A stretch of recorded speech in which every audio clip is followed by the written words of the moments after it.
reading vlog this weekend because, as you can see, we're at the cottage, and I know it feels like I was just here, but that was like 2 months ago, and I just haven't been on YouTube at all. But we actually got here Thursday night at like 1 a.m. And yesterday was very, very cold, which actually brings me so much joy, but it was freezing, so we were basically, on this couch all day. I'm here again just by the fire because it is so cold. But we actually just got back from a walk around the water. So I really need to shower, but I am procrastinating because it is so very cold, which is amazing. I'm so ready for fall. But this cottage is not winterized, which makes it authentic, but really uncomfortable to sit on a toilet seat or shower. But nonetheless, I am kind of reading a bunch of different things at the moment, and I'm not sure where my phone is, but I am still listening to Dune by Frank Herbert. Obviously, I've been listening to it for a while, but as you know, I am taking my sweet time with audiobooks recently because I get into it, I fall out of it, but I brought my phone is right here, but I brought 3 physical books because we're here for 4 full days. I took Friday and Monday off of work, and then Tuesday I had to take off of work, but not for a fun reason, and I will catch you up on all of that jazz later. But I brought 3 books, which is probably far too many books. But I am kind of well into Ruth Ozeki's The Book of Form of Emptiness, which I'm really, really enjoying. I'm like 160, 170 pages in, and this book is really like magical and kind of cozy at the same time, really heartbreaking. So it's about a young boy named Benny who, at the beginning of the novel, like the first couple of pages, loses his father, Kenji, in a really traumatic way. His father is sleeping in an alleyway after a night of like going out on the town and is run over by like a produce truck or something of that nature and is killed. And Benji like sees some of this happen and obviously is like traumatized. And then him and now his single mother Annabelle is like really struggling with her mental health and doing really poorly, starts having like this hoarding addiction that's getting progressively worse and worse. She's kind of worried about losing her job and losing her health insurance, and Benji at the same time is, in his adolescence, I think he's 8th or ninth grade, and starts to hear voices of objects, made and unmade things around him that are like this cacophony in his head. He can't turn them off. He hears sneakers and windows and rubber ducks, and it's like he's haunted by these voices, and finds solace and quiet in libraries and books. So there's like 2 narrators, Benji's and then the book, which is his book, and Benji's story, Benny's story. Just combined his father and son's name, Benny's story. And I'm really enjoying it. I'm not sure where it's headed, if it's going to be more like medical, because that's where it kind of seems where it's going, but I think the magic is still really there, and it's like really magical and odd, and I really love the voice of the book. So I'm really enjoying it. And then I also brought with me 2 other books. One, Helen Oyeyemi, called Mr. Fox, which I have read like the first 4 pages of, which again seems magical and weird and creepy and kind of wonderful. And then My Policeman, which, odd title and not something that I would typically be drawn to, but it is our book club pick for that new group that I joined. And I've read like the first 30 or so pages of that. I'm not loving it, but I'm excited to see where it goes. But right now I'm just like really enjoying the Ruth Ozeki book. But yeah, I am just going to be camped up here today. We're going to try to go out in the water and out on the canoes, but it's so windy that I feel like we'll just be blown off course and I'll never recover. Because I used to do crew, but my arms are definitely not up to those rowing standards, so I feel like I'd be lost. The fire is really putting in its best work. I am not working on Tuesday because I have to get a little surgery on my ear, which I think I've mentioned it before on this channel, that I have like chronic ear infections in my left ear, and I have like essentially no hearing out of that ear. I can hear like dog whistles, but they've done like so many hearing tests, and I can't hear out of that ear, and I get ear infections like, I would say, like every 3 to 4 months. And I am now, lucky me, resistant to any medication because I've been on it so much, and obviously you build a resistance and a tolerance to different medications, and they don't work on me anymore. So I have been procrastinating this surgery. Not even, it's like getting the tube in my ear, but it's probably my fault that I can no longer get like the tube they put in babies' ears because I have like some collapsing, and it's all disgusting medical talk. But I now need to get like the megalodon tube, and it's gonna be bad, so I have to go under anesthesia. I've shed like very real tears in this like the past 5 years because I am extremely scared of anything. Like I just, ENTs are really tough for me.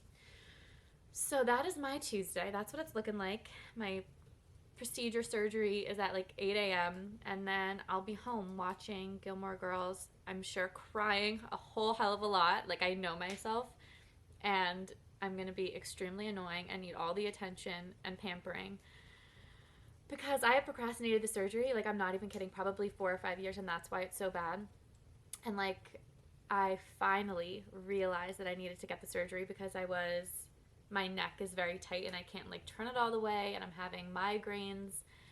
And my very brave woman, grown-up self decided it was time because I've been like feeling mild discomfort to pain, like in that spectrum for, a while now, and I'm hoping I'll get some hearing back, but more even than that, like I'm fine with one good ear in terms of my hearing, but I just can't deal with like the discomfort and the pain anymore because it's bad. So I just am really bad with anything invasive, and I get like I'm not good with doctors. I can't even get a strep test. So I am really nervous, but I'm trying to enjoy the beautiful cottage and feel cozy and warm. And actually, Marco and I have been getting really into like stargazing, and that's like one of the joys of being here is that there's no light pollution or very, very little.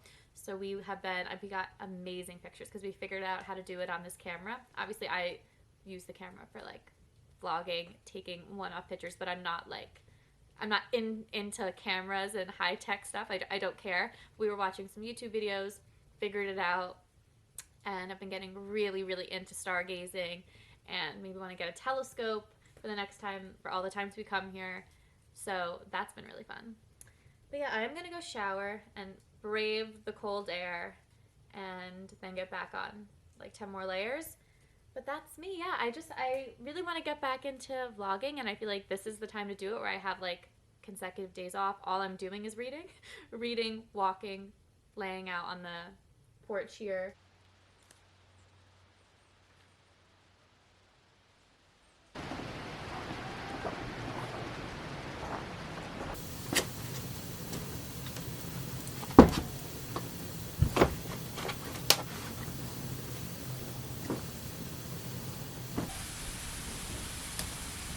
Hi there. So I have gotten through a lot more of the Book of Mormon, Emptiness. So I wanted to chat through my thoughts, but I poured myself a glass of wine. It is 5 o'clock on the dot, so cheers.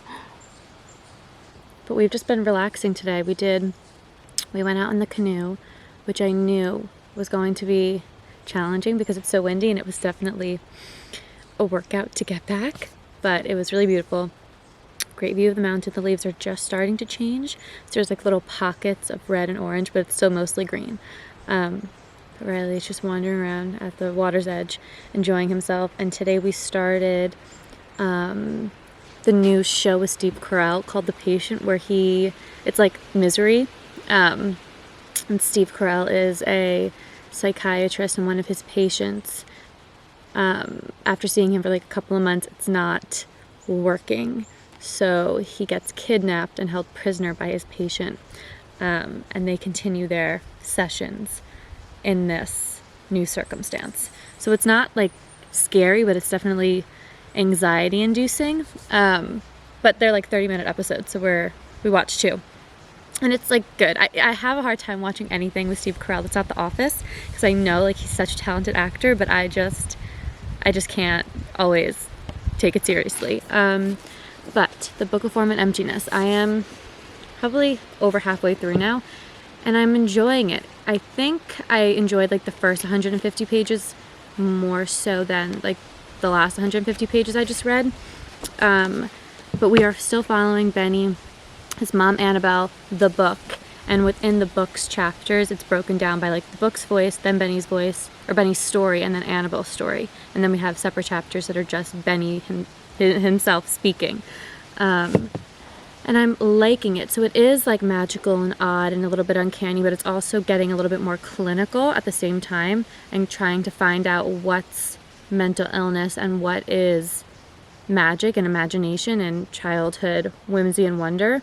But at the same time, Benny's mom Annabelle is like doing extremely poorly, and her hoarding and her depression affects Benny, maybe because of, and maybe it's worsened by the fact that he's unable to turn off like this new sense that he has of hearing the voices of things, of objects.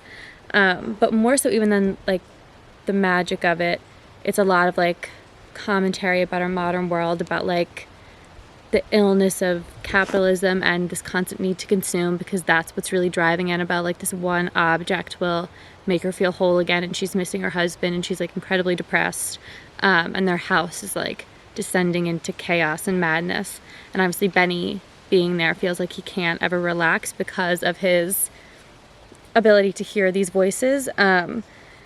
But there's a lot of talk about like this environmental crisis and stress in the backdrop, and capitalism and the burden of needing pieces and material objects. And the book's voice is really interesting because it breaks up those moments, because the book describes himself as like itself as like bearing witness through the centuries of human folly, and they've captured our story.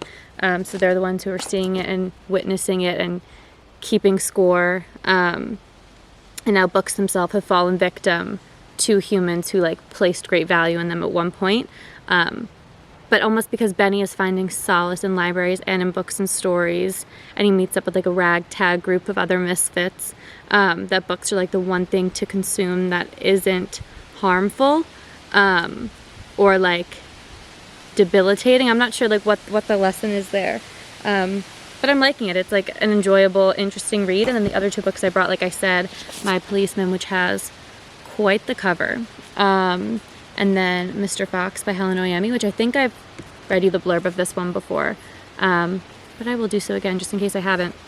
Fairy tale romances end with a wedding, the fairy tales that don't get more complicated. In this book, celebrated writer Mr. Fox can't stop himself from killing off the heroines of his novels, and neither can his wife Daphne. It's not until Mary, his muse, comes to life and transforms him from author into subject that his story begins to unfold differently. Meanwhile, Daphne becomes convinced that her husband is having an affair and finds her way into Mary and Mr. Fox's game. And so Mr. Fox is offered a choice. Will it be a life with the girl of his dreams, or a life with an all-too-real woman who delights him more than he cares to admit? It's called Cheeky and Imaginative.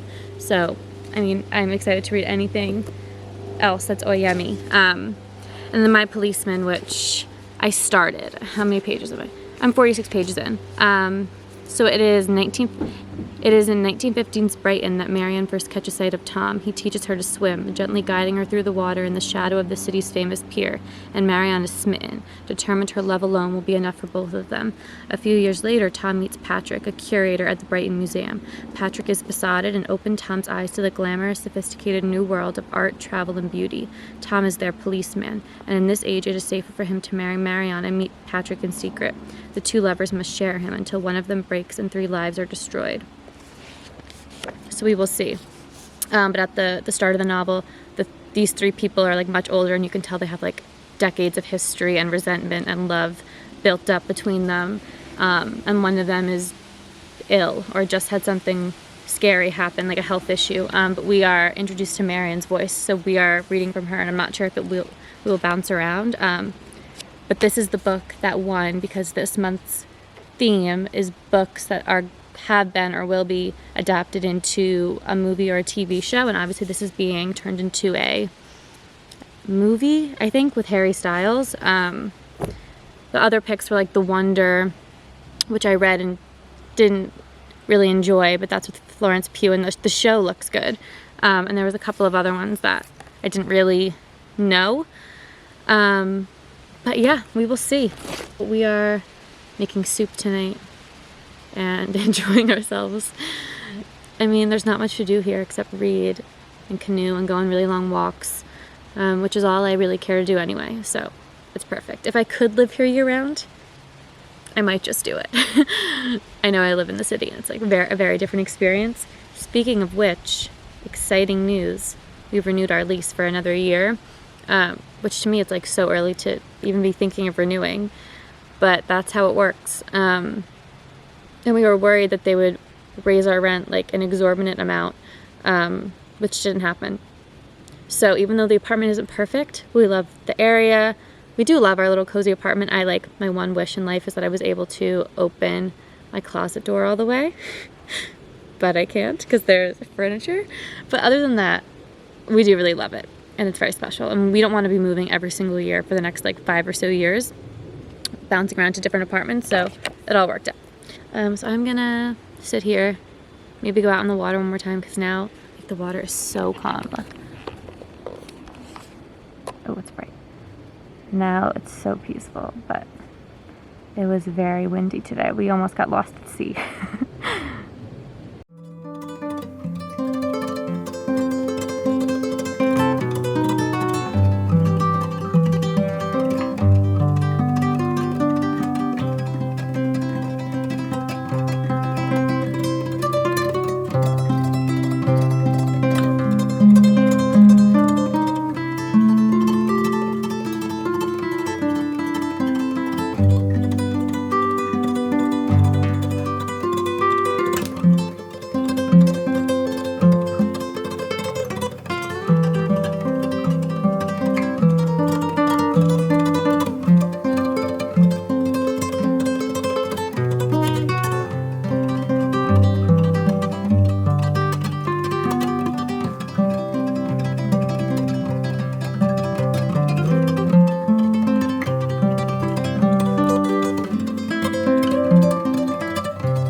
Not much to report. Yesterday it rained the whole day, which was honestly really nice and cozy, and I did a ton of reading. I finished the Book of Form and Emptiness, and I liked it. It wasn't as magical. I think it still kept like the uncanniness just in Benny's experience and his experiences in his adolescence, but it was definitely evolved to become more about like mental illness in modern America, what that means. The 2016 election of Trump definitely played a role. Benny's mixed race, his father Kenji, who dies right at the start of the novel, was Japanese and Korean, and Annabelle's white. So there's some complexities and layers there about Benny's safety and presence in America that he might not even be aware of, but that definitely plays a role in his fear and his anxiety. And the book kind of took a turn when Benny formed this relationship with a girl that he met in the children's psychiatric ward, and then this man that he met in the library, and that part of the storyline wasn't as interesting to me, but I loved Annabelle's portions. I really loved Benny's portions, and the book specifically I really loved.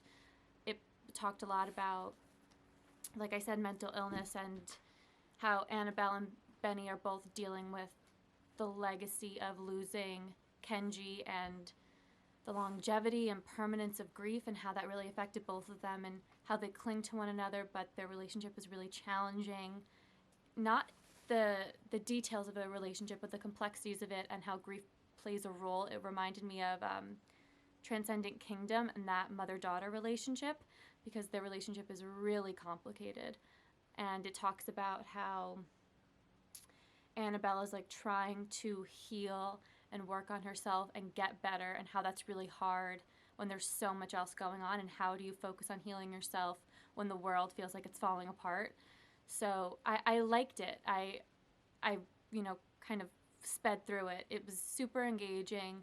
Some storylines weren't as interesting, but I think as a whole, what Ruth Ozeki accomplished was really interesting, really unique, but also talks a lot about what it means to exist at this time. So it was also really like heartbreaking and devastating, and there are moments of self-harm. So be warned of that, but I liked it and I thought it was really interesting. So after I finished that, we went out to dinner last night with some of my dad's family. But then we came home, watched more of The Patient. I didn't watch last night's episode of House of Dragon, which I'm now like avoiding the internet. I mean, the internet here is not great anyway, but I like don't want to get any spoilers. So that's what I'm doing as soon as we get home. We're leaving like 5 or 6 tonight. I have my procedure tomorrow, so we got to go home. But I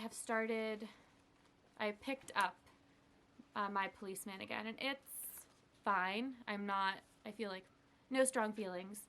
But Marco and I are going to go get breakfast in a cute little town like 10 minutes away. It's our favorite town here to walk around the water. My mom and I went on a run/walk this morning, which is like the 5-mile loop. And we definitely like paced ourselves. But it's much more challenging to run on the rocks and the pebbles and like the unpaved roads here. It just takes a lot more out of you than running on, a flat surface. But I'm trying to get back into running. I might join a running group in New York. So I'm going to try to go like by myself a few different times before I join a running group, because I want to know what level group to join. Obviously there's like beginner, intermediate, advanced. I know I'm not advanced, but I might be intermediate, but I don't want to get there and be like totally out of my depth. So I'm going to run a few more times by myself and see where I would place myself. But we're going to go get breakfast. We do have food here, but it's our last day and I want to go to the cute town. And I do have my little coffee, but it's not hitting the spot, and I'm positive that my dad used the tap water here, which is the pond water, which is fine. They filter it, but he denies it and says he used the bottled water. But I know that this is not bottled water. But nevertheless, I drank the whole thing. But I'm gonna go.